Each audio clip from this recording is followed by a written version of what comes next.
So, hi, I'm Clay Hathaway. I'm the public defender who represents Garret Doty in this case, and I just came out of court.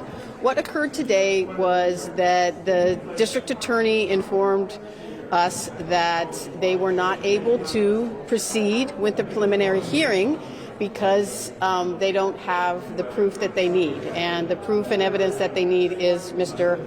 Carmignani either to come in or give a statement. And because he didn't give a statement, they have to have him come in. He did not come in. So the court had no choice but to follow the law, and that is to release Mr. Doty. So that is what occurred. There was a few conditions placed upon his release, and that is, one, that he stay away from Mr. Carmignani, and he stay off of that street, Magnolia. The other condition was that he report once a week to an organization that helps our clients sometimes. That's called assertive case management. It just gives them a little bit of supervision. And we set the future court date for May 27th? 23rd. May 23rd. I'm glad that you guys are listening. That was my test. And that is for the preliminary hearing. And hopefully, either we have a dismissal at that time, because Mr. Carmignani is never going to come in and never going to get a statement, or we proceed for the preliminary hearing and I get the opportunity to cross-examine him. You seem pretty certain that Carmignani is not coming in. Why are you so certain? Well, I think I've been doing this for a long, long time, and I understand the impact of prior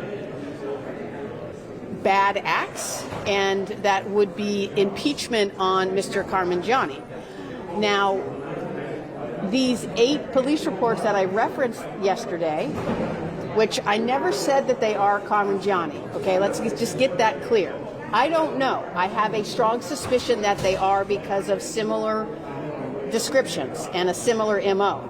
But I think most importantly, it's the district attorney and the police who chose to include these in the discovery for this case. So they believe that those incidents are related to the case at hand, right? So with that said, you have some incidents. The most recent one is in January, right? None of these incidents, the individual has been prosecuted. So for Mr. Carmignani to get on the stand in this case is opening himself up to making a statement of incriminating nature that potentially could result in a prosecution of him. And it just dismays me so much that here we have a population that is particularly vulnerable, right? The people who are unhoused in this city, politics aside, this is a really vulnerable population. And for someone to go around and brutally terrorize them, to assault them, and in one case, the January case, to rob them, is really, it's just like way below the belt. I mean, are you saying that he is this person who robbed the unhoused person? What I'm saying is the police report that was given to me by the district attorney lays out this perpetrator in January of 2023 right on Mariposa, right on the street that he lives. He came up to these homeless people, not only sprayed them, not only assaulted them, not only sprayed their dog and threw their dog, but he stole from one of the people. He stole a wallet, he stole jewelry, he stole a cell phone. So whoever that suspect is looking at some pretty severe consequences. Are you if Mr. Carmignani shows up to court, are you looking forward to cross-examining him, and why? I love my job. So I think, the way that the district attorney was kind of characterizing this yesterday was there has been no arrest. These are allegations, but it's kind of a separate issue. Yes, these things may have happened, but also Mr. Carmignani was violently attacked, and that's an entirely separate case. Do you see them as two separate incidents, and if not, why? Okay, so this is the last thing I'm going to take.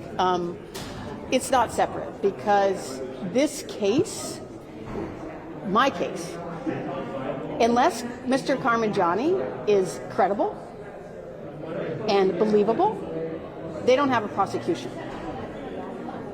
And so it's my duty to figure out if Mr. Carmignani actually has a real pattern of doing this, because you have to remember, my client, the video that was released yesterday, what does he do when Mr. Carmignani leaves him? He skitters away with his hat, his jacket over his head. Why does he do that? Because he knows Mr. Carmignani has a pattern of spraying and assaulting homeless people. Why else would he do that? Because he has personal information that this individual, Carmignani, has done this to him. So that's the fear that my client had in coming into this entire assault.